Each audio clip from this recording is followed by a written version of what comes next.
सही है। सोहेल रशीद भी हमारे नुमाइंदे हमारे साथ मौजूद हैं, मुसलसल हमें मुख्तलिफ समातों पर आगाह करते रहे, इस अहम मामले पर, इस अहम केस पर भी हमें वो तफसीलन आगाह करते रहे।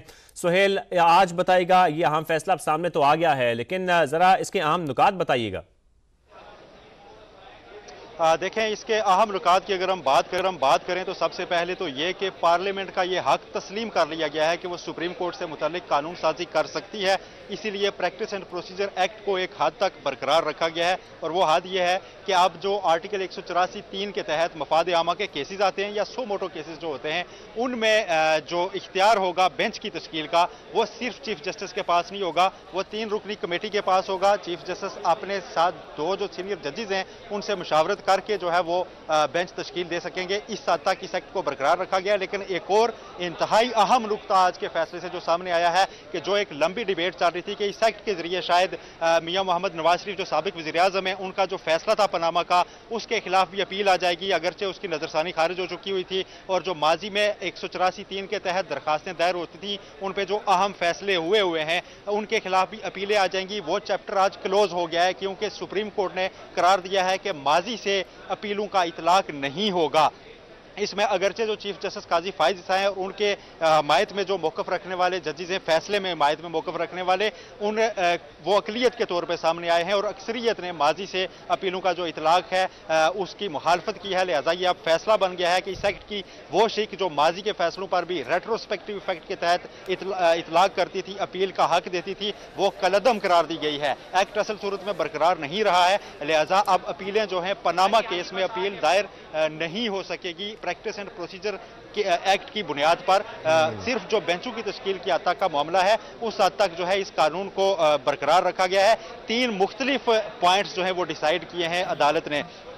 एक तो यह कि एक्ट को बरकरार रखना है या नहीं, उस पर 10-5 की डिवीजन थी बेंच के दरमियान, जिसमें 10 ने इस एक्ट को बरकरार रखा है बेंच की तश्कील के मामले तक। एक पॉइंट यह था कि अपील का माजी से इतलाक होगा या नहीं, उस पर जो है अक्सरियत ने कहा कि माजी पर इतलाक नहीं होगा। तीसरा पॉइंट यह था कि अपील का आगे भी केसेस पर हक दिया जाए या नहीं, उस हक को बरकरार रखा गया है। आगे वाले केसेस में जो 184(3) के तहत अब जो डिसाइड होंगे केसेस, उसमें अपील का हक जो है वो दिया गया है, उसको बरकरार रखा गया है। ये 3 अलग अलग पॉइंट्स थे जिनको पढ़कर चीफ जस्टिस ने ओपन कोर्ट में सुनाया है, और ये साथ करार दिया है कि फैसला चूंकि तकनीकी था, इसलिए हमें इसको थोड़ा ऑर्डर लिखते हुए आज ताखीर भी हुई। लेकिन अब इस केस का फैसला जो है वो हो चुका है। पार्लियामेंट का सुप्रीम कोर्ट से मुतल्लिक हक के कानून साजी उसको तस्लीम किया गया है। आर्टिकल 191 के तहत जो रूल्स बनाने की पावर सुप्रीम कोर्ट को अगरचे दी गई थी, लेकिन उसमें जो subject to constitution and law का जिक्र था, तो उसमें जो लॉ को उसमें इनेबलिंग पावर के तौर पर लिया गया है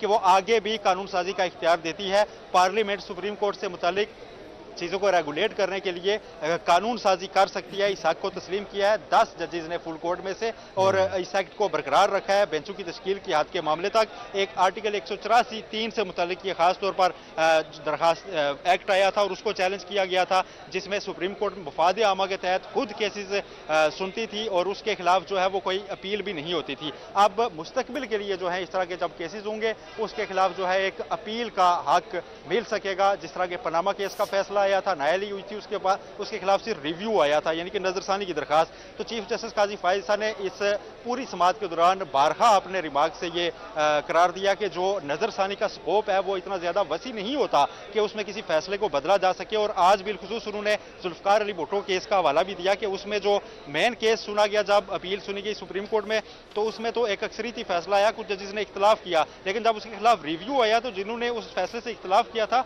उन्होंने भी उसको मुस्तरद करने के हक में जो है वो अपना फैसला दिया, क्योंकि स्कोप वसी नहीं होता था। तो इस तरह का जब एक गलती हो जाए तो उसके खिलाफ कोई ना कोई रेमेडी मौजूद रहनी चाहिए। तो अब आज के फैसले की रोशनी में अगर हम सम अप करें तो आज के बाद तो सुप्रीम कोर्ट से इस तरह के फैसलों के खिलाफ एक नई रेमेडी मौजूद होगी, अपील हो सकेगी। लेकिन आज से पहले जैसे पनामा केस का फैसला बार बार जिक्र आ रहा है उसका, क्योंकि ये रिसेंट पास्ट का अहम तरीन फैसला था, उसमें अब जो है वो अपील का उस तरह से हक मौजूद नहीं है।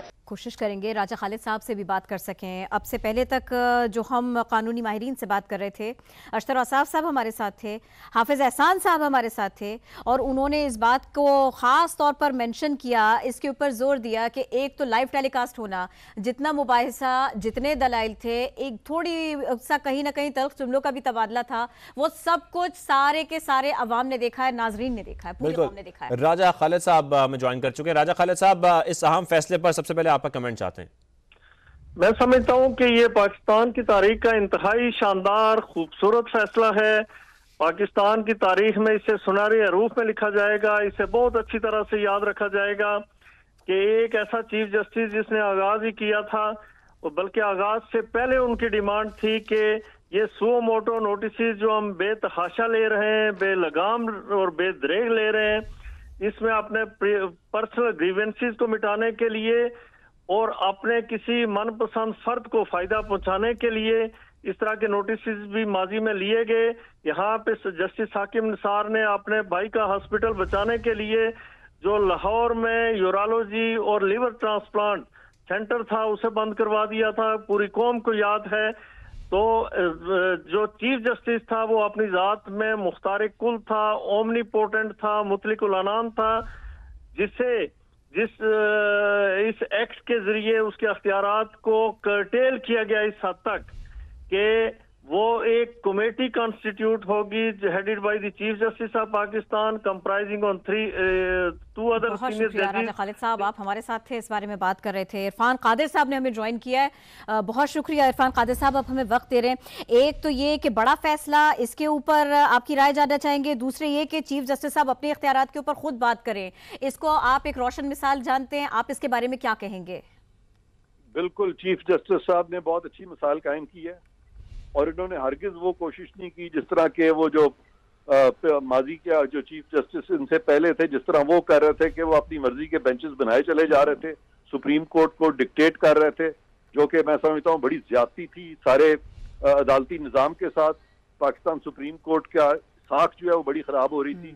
मौजूदा चीफ जस्टिस ने ये फैसला करके तो साख बहाल की है और उन्होंने बार बार कहा है कि भाई अगर मैं नहीं चाहता कि एक फर्द वाहिद इसको करे तो मैं अपनी पावर को डाइल्यूट अगर कर रहा हूँ और अगर मैं वैसे भी लोगों से मशावरत करूं दूसरे जजेस से तो किसी को क्या एतराज हो सकता है।